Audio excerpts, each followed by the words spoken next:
मेरे पापा फार्मर हैं तो मैं उन्हें देखती थी कि मेरे पढ़ाई के लिए कितनी मेहनत करते हैं। कौन सी बुक्स थी जिसको आप फॉलो कर रही थी? रिवीजन तो मोस्ट इम्पॉर्टेंट है। ऑनलाइन क्लासेस में कैसे पढ़ा जाता था या फिर आप कौन से बैच से पढ़ रहे थे, क्या था उसका? सर PYQs ही होते तो बहुत इंपॉर्टेंट है। तो PYQs लगाए थे आपने जब आप पढ़ते थे? हाँ, मैंने 7 साल के PYQs लगाए थे। और गांव देहात के बच्चों में ये डर होता है कि क्या वो अगर ऑनलाइन क्लासेस करें तो क्या वो अच्छे रैंक ला सकते हैं, वो यूपी के अंदर टॉप कर सकते हैं। सपने वो नहीं जो हम सोते हुए देखते हैं, बल्कि सपने वो हैं जो हमें सोने नहीं देते। इसी उम्मीद के साथ दोस्तों आप सभी का स्वागत है हमारे आज के इस बहुत ही ज़्यादा वैल्यूएबल पॉडकास्ट में। और हमारे साथ एक बहुत तगड़ा मेहमान है। क्यों मैम? बिल्कुल सर। तो बच्चों, आप लोगों के सामने हम जो है पेशकश करने वाले हैं अंशिका वर्मा। और अंशिका वर्मा रह चुकी हैं इस साल 2026 के यूपी बोर्ड की टॉपर। और उन्होंने जैसी पढ़ाई करी है, आज वो अपना पूरा का पूरा एक्सपीरियंस आप लोगों के साथ शेयर करने वाली हैं और आपको बताने वाली हैं कि भाई आप लोग भी कैसे टॉप कर सकते हैं और आपको इस चीज़ से इंस्पिरेशन लेनी है। तो अंशिका जी, कैसा महसूस कर रही हैं आप? बहुत अच्छा लग रहा है। हैं, अच्छा लग रहा है, लेकिन घबराहट सी लग रही है, तुम्हारी आवाज़ धीरे धीरे से निकल रही है। जोर से बताओ बोल के, कैसा लग रहा है? बहुत अच्छा लग रहा है। अच्छा लग रहा है। कितने रैंक आई तुम्हारी क्लास 10th के अंदर? First rank. और कितनी परसेंटेज थी आपकी? 97.83। 97.83। इतने में तो 3-4 लड़के पास पास हो हो जाते हैं। जाए, सही बात है सर। तो अंशिका, तुमसे कुछ सवाल करने चाहेंगे और उसी पे लेके थोड़ा सा डिस्कशन करेंगे, है ना? तो पूरे साल की जो तुम्हारी प्रिपरेशन थी, जो तुमने पूरे साल करी, कितने घंटे पढ़ाई कर रही थी तुम? मैं 5-6 घंटे पढ़ाई कर लेती थी। 5-6 घंटे स्कूल के आने के अलावा? हाँ। अच्छा। और ये 5-6 घंटे कैसे डिवाइडेड थे? मतलब एक ही बारी में 5-6 घंटे लगातार बैठ के पढ़ते थे या डिवाइड कर रखा था 2-2 घंटे का टाइम? टाइम टेबल मैंने बनाया था। मैं सुबह 3 घंटे पढ़ लेती थी, फिर स्कूल से आ रही थी, फिर सेल्फ स्टडी। जैसे बहुत सारे बच्चे जो अभी 10th के अंदर आए हैं, उनके लिए परेशानी होती है कि वो कैसे अपने स्कूल को मैनेज करें या फिर उसी के साथ साथ कैसे अपनी सेल्फ स्टडी को मैनेज करें। आप कैसे निकाल पा रही थी टाइम? सुबह शाम कैसे निकालते थे टाइम?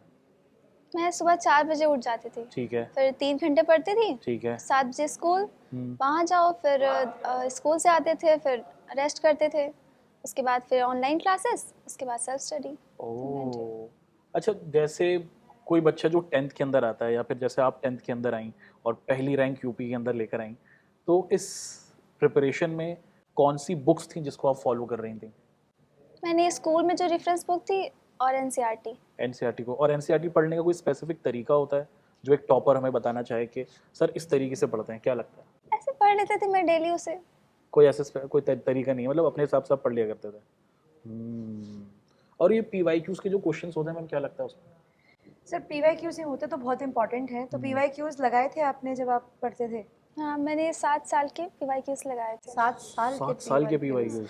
कैसे लगाए? मतलब बिल्कुल एग्जाम के टाइम पे आपने PYQs को सॉल्व किया या फिर जब आप चैप्टर पढ़ते थे, चैप्टर करने के बाद रिवीजन और उसके बाद PYQs कैसे फॉलो किया? पहले सिलेबस कंप्लीट कर लिया था, उसके पहले बाद पूरा फिर सिलेबस कंप्लीट करा। उसके बाद PYQs। जैसे जब आप अप्रैल के अंदर एडमिशन लिया होगा 10वीं में, लास्ट ईयर आपने, तो आपने शुरुआत से ही अपनी पढ़ाई को मजबूती से किया था या फिर आप मिड सेशन के अंदर आपने अपनी पढ़ाई को मजबूत किया? कैसे कर रही थी आप? पहले तो थोड़ा कम पढ़ते थे, फिर बीच में पढ़ने लगे। कौन से महीने से पढ़ाई ज़्यादा तेज़ी के साथ आपने स्टार्ट कर दी थी? मैंने जून में। जून के आसपास जून ही में, करी यानी थी? गर्मियों की छुट्टियों का गर्मी की काफी छुट्टियों अच्छा इस्तेमाल किया है। जैसे छुट्टियों के अंदर बच्चों को मोटिवेशन की परेशानी होती है ना? तो आपने अपने आप को कैसे मोटिवेटेड रखा? बहुत सारे अलग अलग तरीके से चीज़ें इंसान मोटिवेशन के लिए हासिल करता है, आपने कुछ ऐसे किया? मेरे पापा फार्मर हैं तो मैं उन्हें देखती थी कि मेरे पढ़ाई के लिए कितनी मेहनत करते हैं, इतनी धूप में जाते हैं, खेत में काम करते हैं। तो उन्हें देखकर मैं सेल्फ मोटिवेटेड होती रहती थी। और आपकी माताजी घर का संभालती हैं काम? हाँ, बहुत हद आप सबसे बड़ी हैं अपने घर के अंदर? हम्म। अच्छा, ये माना जाता है जैसे जो लड़कियां होती हैं वो पढ़ाई में तेज़ होती हैं लड़कों के कंपैरिजन में, तो आपकी फैमिली के अंदर जैसे आपका छोटा भाई है, आपको भी ऐसे रियलाइज़ हुआ कि आप थोड़ी सी क्लेवर हैं और थोड़ी सी समझदार ज़्यादा हैं, या फिर आप अपने भाई को भी ऐसे ही मानती हैं कि वो भी आपके जैसे ही है, वो भी मेरे जैसे। वो भी टॉप करेगा आगे तो चल यानी के? हम, हाँ, उससे भी टॉपर बनने की उम्मीद अब पूरी लगा सकते हैं। तो जैसे आप अपना पढ़ते हो तो भाई भी देखता होगा आपको अपना पढ़ते हुए, तो उसको भी कुछ मोटिवेशन आपको लगता है कि आती है कि जब आप पढ़ते हो, या उसको भी ऐसा लगता है कि भाई मुझे भी अपनी बहन जैसे नंबर लेकर आने हैं? हाँ, वो तो होता ही है। मेरे साथ पढ़ता है बैठ के। जैसे साथ पढ़ता है? बढ़िया। अब जैसे आपने बताया आप ऑनलाइन क्लासेस कर रही थी, ऑनलाइन क्लासेस में कैसे पढ़ा जाता था? या फिर आप कौन से बैच से पढ़ रहे थे, क्या था उसका? मैंने उड़ान बैच लिया था अच्छा, और उससे उड़ान यूपी बोर्ड वाला जो था। अच्छा, उड़ान यूपी बोर्ड। हाँ हाँ हाँ। तो उसमें आप क्लासेस लाइव करते थे कि कैसे करते थे बेटा? ज़्यादातर तो मैं रिकॉर्ड करती थी, नहीं तो और रिकॉर्डेड किस टाइम पर देखते थे आप? रात को रात के टाइम। और रात को देखने की वजह क्या थी? टाइम मिल जाता था। तो ज़्यादातर बच्चे क्या करते हैं कि जो रिकॉर्डेड वाली वीडियो होती है उसे 2x की स्पीड पर देखते हैं, क्या आप भी देखते थे ऐसे? हाँ, थोड़ा तो स्पीड तेज समझ में आ जाता है ऐसे? मेरी हैबिट हो गई थी। और नोट्स फिर साथ साथ बनाते थे या फिर बाद में बनाए हैं नोट्स? पहले क्लास में, फिर उसके बाद नोट्स बना लेते थे। जैसे आपसे बात करने से पहले ना हमने बच्चों से पूछा था कि अगर आप टॉपर से कुछ क्वेश्चंस पूछना चाहें, तो बच्चों ने कुछ क्वेश्चंस हमारे साथ शेयर किए। उसमें से एक क्वेश्चन यही है कि नोट्स कैसे बनाए जाते हैं। जैसे अभी आपने बताया कि आप बना रही थी, तो आप क्लास के दौरान ही नोट्स बनाया करती थी? नहीं, क्लास होने के बाद मैं नोट्स बनाती थी। क्लास होने के बाद आप नोट्स बनाते, तो पूरा पूरा लिख रहे थे, कैसे लिखते थे ज़रा बताओगे? जो सर लोग लिखते थे वही मैं नोट्स में लिख लेती थी। अच्छा, तो मान लो कि अगर कोई एक स्टूडेंट है जो 10th में है आपकी तरह अभी, तो वो कैसे नोट्स बनाए, अगर आप उसको सजेस्ट करना चाहो? मैं तो पीडब्ल्यू के नोट्स प्रेफर करूँगी। पीडब्ल्यू के नोट्स प्रेफर करेंगे, रीज़न? जो बैच में जो नोट्स होते थे मैं वही यूज़ करती थी। और पीडब्ल्यू के नोट्स ही क्यों रेफर करेंगे, कोई वजह इसके पीछे? मुझे सही लगते थे वो। आपको सही लगे उसमें? हाँ। अच्छा, एक चीज़ और मैं जानना चाहूँगा आपसे कि अब आप जेन-ज़ी हैं, है ना? और गेम है आपके पास, मोबाइल फ़ोन है आपके पास, तो कभी दिल नहीं चाहता था जैसे मैं गेम खेलूँ या फिर सोशल मीडिया को यूज़ करूँ, कुछ ऐसा इंटरेस्ट नहीं था आपका? सोशल मीडिया पर तो मैं नहीं हूँ आप हो ही नहीं और सोशल मीडिया पे? गेम खेलना मुझे आता नहीं। खेलना आता है। अच्छा, बाहर के जो गेम होते हैं वो सब खेलना पसंद करते हैं? हाँ, पहले खेलते थे फिर। तो जैसे आपने स्कूल से आए, स्कूल से आकर फिर आपने पढ़ाई करी, तो इस पढ़ाई के बीच में आपको खेलने का, बाहर जाकर खेलने का कुछ टाइम मिलता था या जाते थे बाहर कभी थोड़ा ऐसा टहल आऊँ, घूम आऊँ, कुछ ऐसा किया? घर से बाहर तो नहीं जाते थे। ज़्यादा नहीं जाते थे? और फिर नहीं। अगर जैसे पढ़ाई करके थक गए, परेशान तो क्या, बोर हो गए, तो फिर उस समय पर अपने मन को कैसे थोड़ा-सा शांत करते थे या कैसे अपनी बोरियत दूर करते थे? फैमिली के साथ टाइम स्पेंड कर लो या तो टीवी एक भी देख। टॉपर जब पढ़ाई के अलावा क्या-क्या चीज़ें पसंद करता है? जैसे आप पढ़ाई तो करती हैं, उसके अलावा क्या करना पसंद करती हैं? मूवीज़ में कभी-कभी देख लेती कौन-सी मूवीज़ हाँ, देखना मूवीज़ पसंद है? कौन सी? बॉलीवुड, हॉलीवुड? मुझे तो साउथ इंडियन पसंद है। हूँ। मुझे भी साउथ तुम्हें थोड़ा कौन फेवरेट एक्टर है तुम्हारा साउथ इंडियन? सभी अच्छे लगे। सभी अच्छे लगते हैं। अल्लू अर्जुन? हम्म, हम्म। अच्छा, एक चीज़ और, ये जैसे बच्चों का ये भी मानना होता है कि बर्डन बहुत ज़्यादा हो जाता है, क्योंकि 9th छोटी क्लास मानी जाती है। 10th में आप पहली बार स्कूल के बाहर जा रहे हैं पेपर देने के लिए, या फिर लड़कियों का सेल्फ स्कूल होता है, तो एक घबराहट होती होगी। आपने उस घबराहट को कैसे ओवरकम किया? आपको हुई थी जब आप पहली बार बोर्ड का एग्ज़ाम देने जा रही थी? ये तो हो रहा था पहले से कि हाँ बोर्ड देंगे अब की बार, वो हम्म। तो हो रहा था। तो कैसे अपने आप को समझाया आपने? कोई ऐसी करना तो था ही। अब भाई करना तो करना है, तो जब था ही। आ ही गया है तो। तो बोर्ड वाले दिन सुबह जब पहला एग्ज़ाम था, कौन सा था पहला एग्ज़ाम इस बार? हिंदी का। हिंदी का था। तो सुबह-सुबह कैसा लग रहा था कि आज पहला बोर्ड एग्ज़ाम देने जा रहे हो, पूरे साल की मेहनत है, तो क्या फीलिंग आ रही थी? अच्छी थी। अच्छी फीलिंग थी, अच्छी है ना? थी। अच्छा, जैसे एक चीज़ और दिमाग में आती है बच्चों के और टीचर्स के भी, कि टॉपर्स यूजुअली अपना टाइम पेपर में कैसे यूटिलाइज़ करते हैं। तो जैसे मान लीजिए आप पेपर देने बैठे, 3 घंटे 15 मिनट मिलते हैं पेपर देने के लिए, तो क्या शुरुआत के टाइम पर ही आप आंसर्स समझ लेती थी? कैसे करती थी आप एग्जामिनेशन हॉल के अंदर? नहीं, एग्ज़ाम से पहले जब सैम्पल पेपर सॉल्व करती थी तो मैं टाइमर लगा के सॉल्व करती थी अच्छा। कि मैं इतने टाइम में पेपर कर पाऊंगी कि नहीं। तो और आपने ऐसी प्रैक्टिस कितनी बार करी बेटा? मैंने 2 महीने की थी। 2 महीने, 2 मतलब महीने। दिसंबर के आसपास से आपने स्टार्ट हाँ। कर दी थी। अच्छा, आप यूट्यूब पर भी सेशन वगैरह लिया करती थी? हाँ, मैंने सुपर 30 क्लास में जब होते थे तो वो सारी मैंने अटेंड की थी। सुपर 30 के बारे में बताओगे, क्योंकि बहुत सारे हमारे बच्चे नए हैं जिनको पता नहीं है कि सुपर 30 क्या होता है। सुपर 30 में जो है पीडब्ल्यू के चैनल पर उसमें 30 दिन के क्लासेस होती हैं, उसमें हमें वन शॉट कराए जाते हैं चैप्टर्स के। अच्छा, और तुम्हारे लिए बेनिफिशियल रहा? हाँ। और जो सुबह सुबह होती थी 3 बजे की क्लास, वो मैंने वो कब- तो सारी अटेंड की थी। सारी अटेंड करी थी वो? हाँ, उससे वो तो कब होती है वो भी बताओ ना। सुबह 3 बजे पेपर पेपर से वाले पहले। दिन से पहले। पेपर वाले दिन। उसमें से तो कुछ आता ही होगा थोड़ा हाँ, बहुत? आता है। थोड़ा बहुत आता है हाँ। या पूरा पूरा आ जाता है? पूरा नहीं लेकिन आता है उससे। आता है, अच्छा खासा। तुम्हारे हर सब्जेक्ट में कितने कितने नंबर है, चलो ये बताना चाहोगे? मैथ्स में 100 है बहुत ओह, बढ़िया। 100 आउट ऑफ 100 100। Out of 100। और हिंदी पेपर में आसान था मैथ का मतलब? हाँ, इजी था।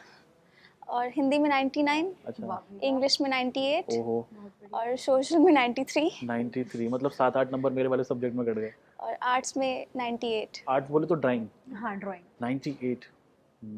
अब तुम 11th में आ चुकी हो, तो अब आपने कौन सी स्ट्रीम ली है, किस चीज़ की तरफ जा रहे हैं बेटा आप? मैंने मैथ्स स्ट्रीम चूज़ की है अच्छा। और मैं जेई करना। आप जेई की प्रिपरेशन कर रहे हैं। कैसा लग रहा है 11th का सिलेबस जब आपने देखा होगा या क्लासेस जो आप कर रही होंगी? 10th से तो एक बहुत बड़ा जंप है मेरे लिए। हाँ। 11th का इतना वास्ट सिलेबस है। और अभी आप जेई की प्रिपरेशन करना चाहेंगे। मान लो कि इफ़ नॉट जेई, वैसे हो जाए भगवान की कृपा से, अगर जेई नहीं हुआ तो कुछ प्लान बी आपने सोचा है अपने लिए? अभी तो मेन फोकस वही है कि मुझे जेई के थ्रू एक अच्छी आईआईटी जाना है। अच्छा, आईआईटी जाना है। कोई डिज़ायरेबल आईआईटी है आपकी कि मुझे इस आईआईटी में पढ़ना है, इस आईआईटी में पढ़ना है? इतना नहीं। किसी भी आईआईटी के अंदर हो जाए। आपके कितने परसेंटेज आए थे मैम 10th में? सर काफ़ी अच्छे थे। कितने थे? आप मेरे से 2 बार पूछ चुके हैं, आज नहीं बताऊंगी मैं। पर अच्छे, काफ़ी अच्छे परसेंटेज थे मेरे। 10th में पर बता दो मैम। अंशिका जितने नहीं थे सर। टॉप किया था मगर आपने भी। नहीं, टॉप नहीं किया था, अच्छे नंबर लाए थे हम बहुत। मतलब थे 90% के आसपास, 97 तो बहुत बहुत बहुत बड़ा। मेरे 10th में काफ़ी कम नंबर थे। और बस 99%। नहीं नहीं 99 तो नहीं थे यार। मेरे अराउंड 60-62 के आसपास के थे। और एक तब की बात है जब ये बहुत पुरानी है। पता कब की? कब की? 1947 के आसपास। अरे सर, देख लो कहीं 500 बीसी की ना हो। अच्छा Anshika, on a serious note, जैसे हम आपसे एक चीज़ जानना चाहें कि अब बहुत बार ऐसा हो जाता है कि जब आप क्लास कर रहे होते हैं लगातार ऑनलाइन, तो आंखें थक जाती हैं। चश्मा तो आपकी भी लगा हुआ है, मेरे भी लगा हुआ है, मैम के नहीं लगा हुआ है ना? तो थकावट होती है ना? दिमाग थक जाता है। उससे आप अपने आप को कैसे ओवरकम करते थे? 15 मिनट का रेस्ट ले लेती थी मैं पढ़ाई के बीच। अच्छा, हर क्लास के बीच में? हम्म।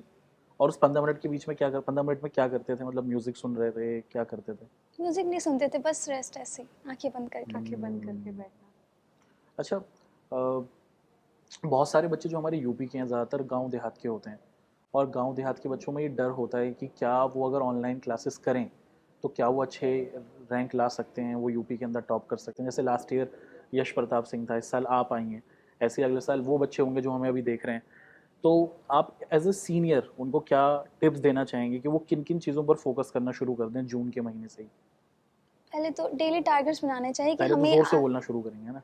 हाँ, डेली टारगेट्स तो बनाने चाहिए कि हमें आज इतना सिलेबस कंप्लीट करना है तो करना है। ठीक है। और क्लासेस तो करनी ही चाहिए, हम्म, नोट्स तो बनाने चाहिए, टेस्ट भी देने चाहिए जो होते हैं। हम्म। अब इससे मेरा एक क्वेश्चन है, अब जैसे हम हर संडे टू संडे टेस्ट होता था बैच में, तो जैसे आपने तो सारे रिकॉर्डेड लेक्चर्स देखे, तो फिर आप संडे टू संडे ही टेस्ट देते थे या फिर जब आपको लग रहा है कि मेरे ये वाले चैप्टर्स कंप्लीट हो गए उसके बाद टेस्ट दिया? कैसे टेस्ट कैसे दिए? मैं टेस्ट जिस दिन होते थे उस दिन दे देती थी टेस्ट। Sunday to Sunday. जैसे हमारे 2 तरीके के टेस्ट होते हैं, है ना, ऐप के अंदर पीडब्ल्यू की। आप बताना चाहेंगे कौन से? एक तो ऑब्जेक्टिव वाला होता है जिसमें एमसीक्यू होते हैं, और एक सब्जेक्टिव वाला होता है। तो आपको सबसे ज़्यादा फायदा किस चीज़ से लग रहा था? सब्जेक्टिव से। सब्जेक्टिव से ज़्यादा लगता था। तो आप उसमें लिख लिख के करते थे अपने आंसर्स की पढ़ाई। क्या आपको लगता है कि as a topper handwriting का अच्छा होना ज़रूरी है? क्योंकि एक सवाल बच्चों का ये भी था कि उनकी हैंड राइटिंग जब वो पेपर में लिखते हैं तो लास्ट तक आते आते ख़राब हो जाती है। आपको लगता है कि ये हैंड important- राइटिंग, हाँ मेरी भी ज़्यादा अच्छी नहीं थी लेकिन ठीक थी। साफ लिखना चाहिए बस। और पेपर प्रेजेंटेशन मैटर करती है जब आप अपने आंसर को लिख रहे होते हो? जैसे कई बच्चे क्या करते हैं, लिखते साफ हैं लेकिन लाइंस नहीं ड्रॉ करते आंसर में, पेन का कलर चेंज नहीं करते, चीज़ों को जो इंपॉर्टेंट पॉइंट है उसे अंडरलाइन नहीं करते। तो ऐसा किया था जब आपने पेपर दिया था? तो मेरा तो मानना है कि यूपी बोर्ड में तो प्रेजेंटेशन मैटर करती है पेपर में। तो आपने कैसे, अगर कोई टिप देनी हो उन बच्चों को जो अब इस साल पेपर लिखेंगे, कि वो कैसे पेपर लिख सकते हैं? मतलब एक टॉपर के मुंह से वो जाने कि भाई आपने इस तरीके से पेपर को लिखा था, ऐसे प्रेजेंटेशन करी थी, ताकि उनको भी उस चीज़ की हेल्प मिले कि हम भी ऐसे अपना पेपर लिख सकते हैं। मैंने तो बैच में सारे टीचर्स ने बताया ही था कि कैसे प्रेजेंटेशन करनी है। तो इंग्लिश में कैसे किया था? पहले तो हमें जैसे जो पेपर में होता है कि कौन सा पार्ट है तो वो हमें मेंशन करना चाहिए, फिर कौन सा आंसर है स्केच पेन से, फिर उसके नीचे लाइन भी ड्रॉ करनी चाहिए, फिर आंसर लिखूँ सही से। अच्छा, एक चीज़ और तुमसे जानना चाहेंगे, कोई ऐसा सब्जेक्ट जो तुम्हें लगता था कि तुम्हारे लिए पूरे through out the year challenging रहा, साल भर बहुत मुश्किल हुई उसमें? सोशल था सोशल साइंस। और ऐसा क्यों लगा आपको उसमें? वो, मेरा उसमें ज़्यादा इंटरेस्ट नहीं था ना। काफ़ी बोरिंग सब्जेक्ट है ना? लगता है? नहीं, ऐसी बात नहीं है। किसी बच्चों को मतलब होता है ना कि ये उस सब्जेक्ट में इंटरेस्ट नहीं होता है। और सबसे ज्यादा मजा किस सब्जेक्ट के अंदर आता था आपको? मैथ्स। मैथ्स के अंदर आता था। अच्छा, जैसे अभी ये जून का महीना हमारा चल रहा है, मिड ऑफ द सेशन है, और आपने भी जून से प्रिपरेशन को अपनी स्टार्ट किया था। अभी इसी जून के आसपास हमारा उड़ान 2.0 बैच आता है, और उसके अंदर भी बच्चे बहुत ज़्यादा क्या करते हैं, कलेक्टिवली अपने आप को शामिल करते हैं, उसका भी रिजल्ट काफ़ी अच्छा रहता है। जैसे हमारी रैंक 2 है, वो भी 2.0 से है। आप तो 1.0 से थे इंग्लिश वाले से, है ना? ऐसे वो 2.0 से थी। तो आपको लगता है कि जिन बच्चों ने शुरुआती क्लासेस मिस की हों, वो 2.0 बैच के अंदर लेकर चीज़ों को रिवाइज कर सकते हैं अच्छे तरीके से? हाँ, कर सकते हैं। आपके पास सिर्फ 1.0 का ही एक्सेस हुआ करता था, है ना? हाँ, बस। अच्छा, मैम आप कुछ पूछना चाहेंगे? बिल्कुल। मेरा एक सवाल ये है कि जैसे जब आप पढ़ाई करते हो तो 2 तरीके के बच्चे होते हैं। एक तो जो पूरे दिन बैठ के पढ़ते हैं और रात को सो जाते हैं, और एक वो होते हैं जो पूरी रात बैठ के पढ़ते हैं और सुबह सो जाते हैं। तो आपको कौन-सा टाइम अच्छा लगता था पढ़ाई करने के लिए और क्यों? मुझे तो सुबह पढ़ना अच्छा लगता था। सुबह जैसे आप 4 बजे उठते थे तो क्यों, मतलब वो वाला ही टाइम क्यों? सुबह 4 बजे ऐसी क्या चीज़ थी जो रात को 12 बजे नहीं मिलती थी? मुझे रात को नींद आने लगती थी। उस समय बच्चों का अपना-अपना होता है कि किस टाइम में हमें पढ़ना अच्छा लगता है या हम कंसिस्टेंट रह पाते हैं पढ़ाई तो के। 4 बजे आपको ऐसा लगता था कि अभी आप बिल्कुल फ्रेश उठे हो तो अभी कंसंट्रेशन अच्छी है। जैसे एक, जब हम क्लासेस करते हैं ना, तो एक सवाल बच्चों का ये भी आता है, सर टाइम टेबल बताओ या टाइम टेबल बनवा दो। एज अ टॉपर जिसने यूपी के अंदर 27 लाख बच्चों को पीछे किया है, आपका टाइम टेबल क्या था जिसको आपके जूनियर्स फॉलो कर सकें? जो आपने जून से, अगर आप बता सको कि मैं सुबह 4 बजे उठ के ये सब्जेक्ट पढ़ती थी, फिर ये सब्जेक्ट पढ़ती थी, अगर आप थोड़ा सा एक्सप्लेन कर सकें। 4 से 6 तक तो मैं मैथ्स के क्वेश्चन सॉल्व करती थी और रिवीजन करती थी। ठीक है। फिर 6 से 7 में इंग्लिश पढ़ लेती थी। फिर 7 से 8 तो स्कूल के लिए रेडी होना। ठीक 8 है। से 2 स्कूल रहता था। फिर 2 से 3 रेस्ट अच्छा। घर पे आके। फिर 3 से 4 में जो है मैं हिंदी पढ़ लेती थी 1 अच्छा। घंटे। फिर 4 से 4:15 तक तो मैं रेस्ट करती थी। फिर ठीक है। 15 मिनट का ब्रेक मैं ले लेती थी। फिर 4:15 से 5 साढ़े 5 तक सोशल पढ़ लिया। फिर उसके बाद 6 बजे से लेकर के 11 बजे तक मैं पढ़ती थी। पढ़ती थी उसमें आप अपनी ऑनलाइन क्लासेस ऑनलाइन रिकॉर्डेड देख लिया क्लासेस। करती थी? तो यानी आपके पूरे दिन का रूटीन था। और मान लो कभी किसी की शादी आ गई, कोई फंक्शन आ गया घर में, या कहीं जाना पड़ गया, तो फिर जाते थे या फिर, क्योंकि उस दिन की तो पूरी पढ़ाई कॉम्प्रोमाइज़ हो जाने वाली है, तो फिर कैसे करते थे? वो नहीं, जाते थे? फैमिली फंक्शन शादी तो थी मेरी दीदी की, लेकिन मैं अटेंड नहीं की मैंने। तो देख लो भाई, देख लो, जितने बच्चे टॉपर बनने की ख्वाहिश कर रहे हैं उसके लिए मैम सेक्रीफाइस तो सैक्रिफाइस करने पड़ते हैं, करना बलिदान पड़ता लगता है किसी चीज़ बर्थडे को पार्टी अचीव छोड़नी करने पड़ती के है, लिए। शादियां छोड़नी पड़ती हैं, है ना? फेस्टिवल्स कैसे करे? फेस्टिवल्स एंजॉय करे, होली दिवाली दोनों आए बीच में, तो कैसे किया? उतना ज़्यादा एंजॉय नहीं किया मैंने। अब इस साल करोगे तो भाई देख लो, फेस्टिवल्स फंक्शन सब कुछ छोड़ा है पढ़ाई के लिए, तो तुम्हें भी ये चीज़ करनी है। अच्छा, तुम्हें एक्सपेक्टेशन थी कि तुम यूपी के अंदर पहली रैंक ले आओगी, 27 लाख बच्चों को हरा दोगी, अपनी प्रिपरेशन जैसे आप कर रही थी पूरे साल, ये एक्सपेक्टेड लग रहा था आपको क्या आ जाएगी? प्रिपरेशन तो मैंने की थी कि स्टेट रैंक तो लानी ही है। लेकिन फर्स्ट रैंक का फर्स्ट इतना नहीं नहीं होता था। था। जब रिजल्ट वाला दिन आया और जब आप रिजल्ट चेक कर रहे थे, तो यकीन हुआ कि ये मेरा ही है ना? मैंने 2 बार चेक किया कि मेरा ही है। अच्छा, रिजल्ट कितने बजे तक आपने चेक कर लिया था? 4 बजे 1 बजे आया था, मैंने 1:30 बजे तो देख लिया था। अच्छा। वो सर्वर डाउन हो गया। और स्कूल से भी फिर फ़ोन वोन आने शुरू हाँ, हुए होंगे, फ़ोन आ गया। और लोगों के फ़ोन आने शुरू हुए होंगे। वो जो फीलिंग थी जब दिन रिजल्ट आया, तो जो आप फील कर रही थी या फिर आपके पेरेंट्स फील कर रहे थे, वो तुम अपने जूनियर्स को बताना चाहोगी कि वो एक फीलिंग क्या थी तुम्हारे लिए? मम्मी पापा के लिए तो प्राउडफुल मोमेंट था कि मतलब मेरी बेटी ने ऐसा कर दिया। बिल्कुल, बिल्कुल। और मैं तो इतनी खुश थी कि मैं बता ही नहीं सकती हूँ। और एक तरीके से वो ऐसा था कि उस दिन आपकी वजह से आपके पेरेंट्स को जाना जा रहा था। लोग आ रहे थे कि जी अंशिका टॉपर के घर जाना है जहाँ पर उस बच्चे ने टॉप किया। और एक पेरेंट्स के लिए मैम कितनी बड़ी बात होती है। बहुत प्राउड मोमेंट होता है सर ये कि उनके बच्चे क्लास 10th में पूरे स्टेट को टॉप कर रहे हैं। तो 12th में क्या टारगेट सोचा है कि मतलब 12th के अंदर भी टॉप करना है, या फिर 12th चली जाए, जेई में ज़्यादा फोकस करना है? जेई पर ज़्यादा जेई में फोकस। ज़्यादा फोकस करने का सोचे हो? तो आप इंग्लिश मीडियम से ही अपना हार्डकोर पूरा जेई का लेते हुए चलेंगे। और अभी आपकी क्लासेस कौन से बैच में चलती हैं जेई में? अर्जुना जेई। अर्जुना के अंदर रेगुलर करती हैं क्लासेस आप? पढ़ाई करते हुए नींद आती थी? जैसे कभी कभार आपने कोई ऐसा सब्जेक्ट उठा लिया जो आपको थोड़ा ऐसा बोरिंग लग रहा है, या कोई चैप्टर है जो उतना खास पसंद नहीं है, तो फिर नींद आती थी पढ़ते पढ़ते? टारगेट्स बनाए थे ना, वो अच्छा, पूरा किए टारगेट्स बिना। अचीव करने थे। तो टारगेट्स आपने शॉर्ट बनाए थे, जैसे एक महीने के हिसाब से, या वीक के हिसाब से कैसे करते थे आप? डेली टारगेट्स बनाती थी मैं जैसे आज का कोई टारगेट समझाओ। कि इंग्लिश में मुझे ये चैप्टर आज पढ़ लेना है और सोशल में कोई टॉपिक पढ़ लेना है आज, अच्छा, ऐसे। तो मैंने सुना है जैसे जो टॉपर्स होते हैं वो नवंबर से दिसंबर के बीच में रिवीजन भी बहुत ज़्यादा करते हैं। आप रिवीजन पर फोकस करते नहीं? रिवीजन तो मोस्ट इम्पॉर्टेंट है। और रिवीजन करने का तरीका क्या होता है? मैं रिवाइज कर लेती थी, उसे दोबारा पढ़ लो अच्छा, बस। मतलब कोई भी बुक उठाई उसे पढ़ना शॉर्ट शुरू। नोट्स तो होते थे, मैं रिवाइज कर लेती थी डेली। अच्छा। और अगर मान लो किसी दिन टारगेट पूरा नहीं हुआ, क्योंकि कभी कभी रह जाता होगा, कभी हुआ है ऐसा कि टारगेट पूरा हाँ नहीं हो हुआ? जाता है, पर दूसरे दिन कंप्लीट कर लो उसे। मतलब अगर वो है तो उसको कंप्लीट करके ही करना। छोड़ना है, मगर एक हफ्ते के बाद वो टारगेट आगे नहीं जाना चाहिए। बहुत बढ़िया बात है। रिजल्ट आने के बाद बहुत सारे लोग तुम्हारे घर पर आए और बहुत सारे बड़े बड़े लोगों से तुम्हारी मुलाकात हुई, भेंट हुई। राज्य के मुख्यमंत्री है ना माननीय योगी जी से तुम्हारा एक्सपीरियंस रहा, अखिलेश जी से आपकी मुलाकात हुई, तो कैसा एक्सपीरियंस रहा आपका वहाँ पर? वो तो मेरे लिए एक प्राउड मोमेंट था। Scenes वगैरह। और मम्मी पापा को कैसा लग रहा था उस टाइम पे? वो भी बहुत खुश थे। घबराहट तो नहीं लग रही थी कि राज्य के मुख्यमंत्री से, भारत के इतने बड़े सम्मानित नेता से तुम्हें मिलने का मौका मिल रहा है? डर तो लग रहा थोड़ा था। थोड़ा डर तो होता है, लेकिन अच्छा एक्सपीरियंस वो था है ना? नर्वसनेस और एक्साइटमेंट वाला होता है कि अंदर से नर्वस, मन में तो ऐसा एक्साइटमेंट है लेकिन सामने बिल्कुल नर्वसनेस आ रही है। मोटिवेशन है ना एक तरीके से कि आप भी बाराबंकी के एक छोटे गांव से आती हैं, जब आप कर सकती हैं तो आपके जूनियर्स भी कर ही सकते हैं, है ना? बिल्कुल। अच्छा, तुम्हें ये लगता है कि यूपी बोर्ड के अंदर इंग्लिश मीडियम के जो बच्चे हैं वो अ, उतना अच्छा अपना इनपुट नहीं दे सकते या दे नहीं पाते? आपको लगता है या मतलब चीज़ें बिल्कुल हिंदी इंग्लिश के साथ सही चलती हैं? क्या लगता है आपको? मुझे तो सही लगता है वो। क्या आपको लगता है कि पेपर का लेवल हिंदी वाले बच्चों के लिए मुश्किल है या इंग्लिश वाले बच्चों के लिए आसान है? कुछ ऐसा आपको लगता है क्या? सेम ही लगता है? सेम ही है। और अगर कुछ टिप्स तुम अपने जूनियर्स को देना चाहो कि फोकस करना शुरू कर दो अभी से, 2-3 टिप्स जो आप देना चाहें। डिसिप्लिन रहना चाहिए। डिसिप्लिन रहना चाहिए। डिसिप्लिन किस चीज़ के लिए? पढ़ाई से लेकर, है ना? और उसके अलावा? वो डेली टारगेट्स बनाने चाहिए। ठीक है। और तीसरी चीज़? टीचर्स की गाइडेंस को फॉलो करो।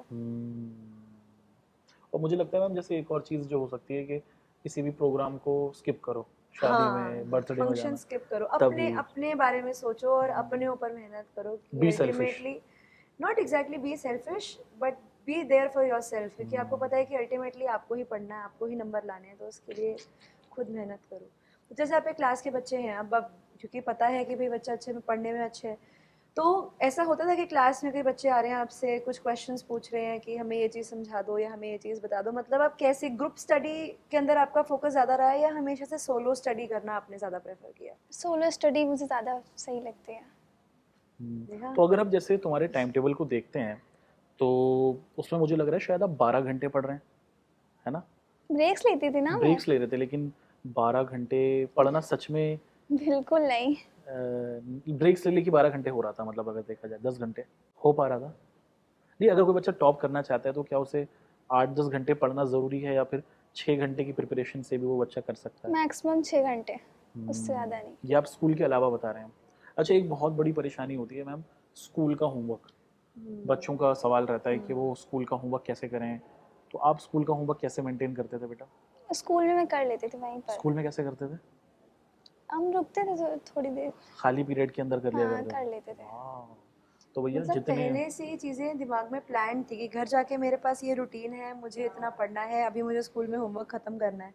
तो एक बहुत अच्छा एग्जाम्पल है कि अगर आप चीज़ें पहले से ही प्री प्लान कर लेते हो तो आप ऐसे क्लूलेस होकर नहीं घूमते कि अब मुझे ये करना है, अब मुझे ये करना है। मतलब मैंने एक बहुत अच्छी चीज़ देखी अंशिका, मैंने इसमें प्रोक्रेस्टिनेशन नहीं है कि प्रोक्रेस्टिनेशन माने कि चीज़ों को कल पे टालना, आज नहीं तो कल कर लेंगे, वो चीज़ नहीं है। पता है कि आज कंप्लीट करना है टारगेट, तो करके रहना है। तो जो कि एक बहुत अच्छी चीज़ है कि जिससे आपने टॉप ही कर लिया बिल्कुल। जैसे जब हम बात करते हैं 10th के अंदर सोशल साइंस में, अगर मैं बात करूँ, हर सब्जेक्ट के थोड़े थोड़े पार्ट बात करेंगे, तो सोशल साइंस में सबसे मुश्किल जो चीज़ बच्चों को लगती है कहीं ना कहीं मैप लगती है। आपको भी लगता है कि मैप वाला पोर्शन थोड़ा डिफिकल्ट रहा? डिफिकल्ट तो था पर मैंने प्रैक्टिस कर ली थी। प्रैक्टिस कर ली थी आपने? अच्छा, साइंस के अंदर कोई ऐसा पार्ट जो आपको लगता था जिस पे ज़्यादा ध्यान देने की ज़रूरत होती है? फिजिक्स, फिजिक्स वाले पोर्शन पे? फिजिक्स में क्यों? वो मुझे थोड़ी टफ लगती है। थोड़ा टफ लगता है आपको? अच्छा, हिंदी के अंदर क्या है? हिंदी तो सही है मेरी। हिंदी में हो और सकता है, इंग्लिश? शिखा मैम इतनी ट्रिक से पढ़ाती थी कि सब याद हो जाता था। सब हो बन जाता था तुम्हारा। बहुत बढ़िया। अच्छा, इंग्लिश में कैसे करते थे, मतलब इंग्लिश में कोई ऐसा पार्ट जो सबसे ज़्यादा मुश्किल लगता था कि जिसमें प्रैक्टिस की बहुत ज़रूरत है? ग्रामर में ग्रामर। तो कैसे किया ग्रामर प्रैक्टिस? वो पढ़ते थे। क्वेश्चंस सॉल्व करे, फिर उसके बाद एमसीक्यू जैसे ट्रांसलेशन में बहुत सारे बच्चे अटकते हैं, सबसे बड़ा चैलेंज ही ट्रांसलेशन रह जाता है। तो ट्रांसलेशन कैसे करते थे? ट्रांसलेशन तो प्रैक्टिस से ही क्या, सारा टेंस तो में प्रैक्टिस? आना ही चाहिए पहले बात तो। अच्छा, हिंदी मीडियम के या फिर जो यूपी बोर्ड के हमारे बच्चे हैं ज़्यादातर, क्योंकि हिंदी मीडियम वाले हमें देख रहे हैं अभी, उनके साथ स्पेलिंग को लेके बहुत मसला होता है कि वो अगर बाय भी लिखते हैं तो BAY लिख देते हैं। तो तुम्हें स्पेलिंग्स में मसला था? वो मेरी बचपन से सही थी, स्पेलिंग से ज़्यादा इतना मिस्टेक टेंशन नहीं नहीं होती रही। थी। तो स्पेलिंग्स वाला तुम्हारे साथ परेशानी नहीं थी। अब बचा हमारा संस्कृत। संस्कृत में किस पोर्शन पे तुम ज़्यादा फोकस या परेशान देता था तुम्हें? संस्कृत था तुम्हारे पास, हाँ, तो उसमें कैसे फोकस किया आपने? कुछ पार्ट जो मुश्किल लगता हो आपको संस्कृत में, धातु रूप याद करने में थोड़ा होता था, तो उसको कैसे याद किया आपने? लेकिन प्रैक्टिस, प्रैक्टिस से। हर चीज़ का आंसर प्रैक्टिस है भाई। जितना प्रैक्टिस करोगे उतना आसानी से आप उतना उसे चीज़ों को अचीव निकाल लोगे।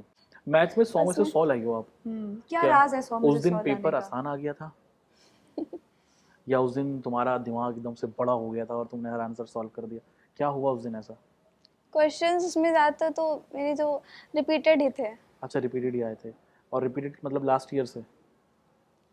और सुबह की जो मैंने क्लास की थी वो तो और जो सुपर 30 में क्वेश्चंस कराए गए थे वो भी बहुत सारे तो आए सुपर थे उसमें। 30 में, और उसमें किन टीचर की क्लास करी थी आपने? वो सुपर 30 में कमल सर? नहीं, सुपर 30 में वो नहीं थे, अच्छा, नाम नहीं याद आ रहा इंग्लिश है वाले सुपर 30 के प्रियम बाद? सर। हाँ प्रियम सर? हाँ, अच्छा अच्छा प्रियम अच्छा अच्छा सर अच्छा से। अच्छा।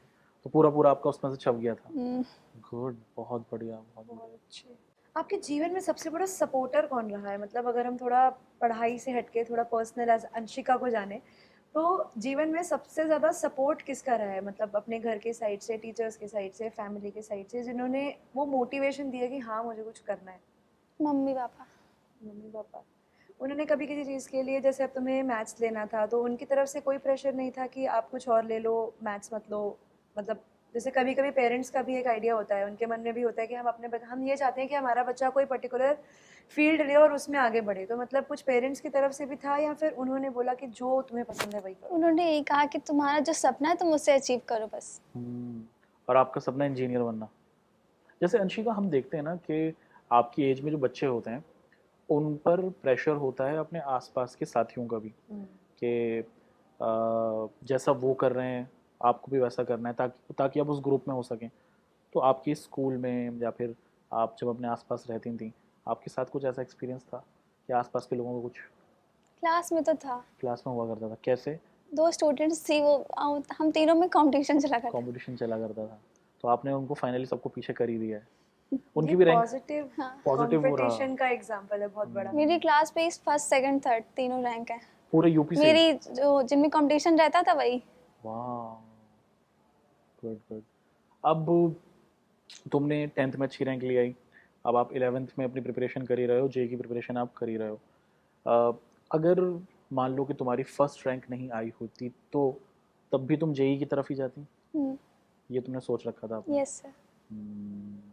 तो मुझे लगता है कि दोस्तों यहाँ तक हमारा जो पूरा का पूरा डिस्कशन था यूपी की रैंक 1 के साथ, जिसने 27 लाख बच्चों को हराकर पहली रैंक हासिल की है, और जो भी बातें प्यारी बच्ची ने बताई हैं वो सारी की सारी आपको नोट डाउन कर लेनी है और इनको इम्प्लीमेंट करना शुरू कर देना है। बिल्कुल, और इस पूरे सेशन को एक मोटिवेशन की तरह लेना है और एक आप लोगों को ये मन में बना कर रखना है कि जिस तरीके से अंशिका ने किया है, लास्ट ईयर यश प्रताप ने इतना बड़ा रिजल्ट लेकर आए थे, लोग इतने अच्छे नंबर लेकर आए थे, आपको भी ये सेम चीज़ करनी है, मेहनत करनी है, बहुत लगन से पढ़ाई करनी है, डेडिकेटेड होकर पढ़ाई करनी है, जैसे अंशिका ने बोला प्रैक्टिस करनी है और प्लानिंग करनी है। तो अंशिका के 2 P हैं यहाँ पर, प्रैक्टिस और प्लानिंग।